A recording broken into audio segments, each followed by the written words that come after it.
warahmatullahi wabarakatuh. Halo semuanya, perkenalkan nama saya Nela Suci Paramita dari Prodi Sastra Indonesia kelas A dengan NIM 25140160007. Hari ini aku akan membahas materi mengenai sumber bahasa Indonesia. Apa sih itu bahasa? Bahasa adalah ucapan atau tulisan verbal untuk menyatakan dan mengungkapkan sebuah ide atau gagasan. Dan bahasa memiliki fungsi ada 3, yaitu pertama bahasa sebagai ekspresi diri, bahasa sebagai alat komunikasi, dan bahasa sebagai alat berpikir. Bahasa sebagai ekspresi diri yaitu berfungsi mengekspresikan suatu keadaan atau kondisi manusia secara langsung ataupun tidak langsung berupa perasaan atau aspirasi. Adanya bahasa verbal, seseorang dapat mengungkapkan apa yang ada di benak ataupun pikirannya, contoh percakapan, puisi, cerpen, surat cinta, surat pembaca, dan lain sebagainya. Bahasa sebagai alat berpikir berguna untuk merumuskan sebuah pemikiran. Bahasa terdiri dari satuan kata bahasa yang mengorganisir kata-kata menjadi susunan yang bermakna. Sumbangan bahasa bagi kehidupan jelas sangat besar, kelangsungan segala kegiatan manusia, salah satunya adanya bahasa. Tanpa bahasa ini, kita tidak bisa memiliki bayangan kehidupan seperti yang kita alami sekarang. 2.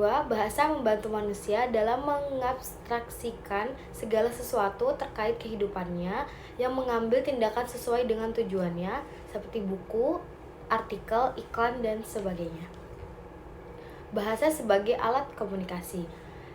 Adanya tata bahasa dan kata-kata yang konstan maknanya, bahasa verbal adalah salah satu sarana untuk berkomunikasi antar manusia. Bahasa membantu manusia tidak saja mengekspresikan atau mengungkapkan ide dan alat berpikir, tetapi bahasa dapat membantu manusia memahami satu sama lain. Contoh percakapan sehari-hari seperti di SMS, WhatsApp, DM, berita di TV, radio, media cetak, dan sebagainya.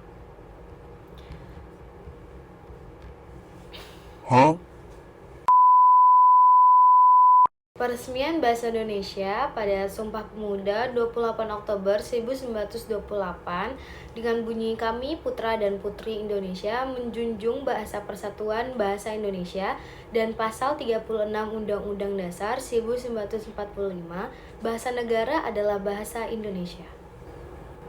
Dan adapun bahasa Indonesia sebagai bahasa nasional, yaitu sebagai lambang kebanggaan kebangsaan, sebagai lambang identitas nasional, sebagai alat pemersatu bagi suku bangsa, dan sebagai alat penghubung antar daerah, antar warga, dan antar budaya. Dan adapun bahasa Indonesia sebagai bahasa negara, sebagai bahasa resmi kenegaraan, sebagai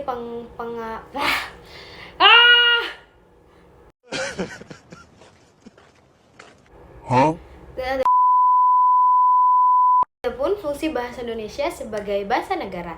Yang pertama, bahasa Indonesia sebagai bahasa resmi kenegaraan, sebagai bahasa pengantar dalam dunia pendidikan, sebagai alat penghubung di tingkat nasional untuk kepentingan pembangunan dan pemerintahan, sebagai alat pengembangan kebudayaan, ilmu pengetahuan, dan teknologi. Terus bahasa Melayu diangkat sebagai bahasa nasional. Tanya-tanya. Bahasa Melayu sudah merupakan lingua franca Indonesia. Sistem bahasa Melayu sederhana. Suku-suku bangsa di Indonesia dengan sukarela menerima bahasa Melayu menjadi bahasa nasional Indonesia. Bahasa Melayu mempunyai kesanggupan untuk digunakan sebagai bahasa kebudayaan dalam arti luas. Oh, sudah selesai.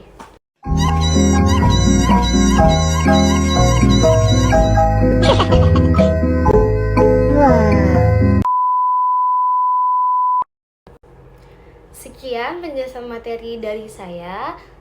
Saya pamit dan wassalamualaikum warahmatullahi wabarakatuh. Dadah, sampai bertemu di tugas video minggu depan.